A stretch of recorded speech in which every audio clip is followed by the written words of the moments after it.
నిజామాబాద్ జిల్లా ఆర్మూర్ మున్సిపల్ పరిధిలోని పెర్కిట్ చౌరస్తాలో కత్తిపోట్ల కలకలం రేగింది. మహేష్ అనే వ్యక్తి మద్యం షాపు దగ్గర మందు తాగుతుండగా ప్రశాంత్ అనే యువకుడితో గొడవ జరిగిందని బాధితుడు సోదరి తెలిపింది. మాటా పెరగడంతో ప్రశాంత్ మహేష్పై కత్తితో దాడి చేశాడని, అడ్డుగా వెళ్లిన తనపై కూడా దాడి చేశారని వెల్లడించారు. సమాచారం అందుకున్న పోలీసులు ఘటనా స్థలానికి వెళ్లి వివరాలు సేకరించారు. మహేష్ను ఆసుపత్రికి తరలించి చికిత్స అందిస్తున్నారు. ఘటనపై పోలీసులు కేసు నమోదు చేసుకుని దర్యాప్తు చేస్తున్నారు.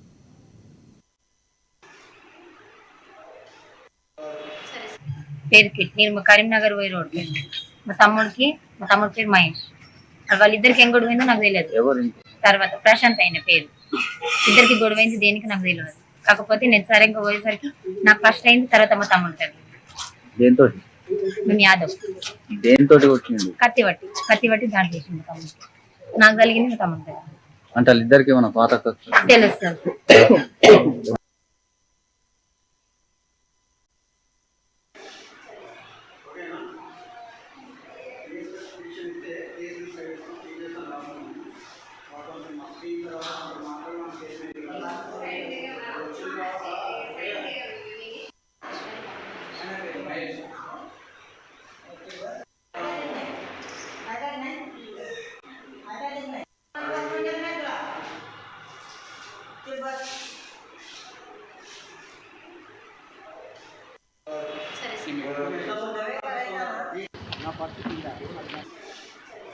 ఓకేనా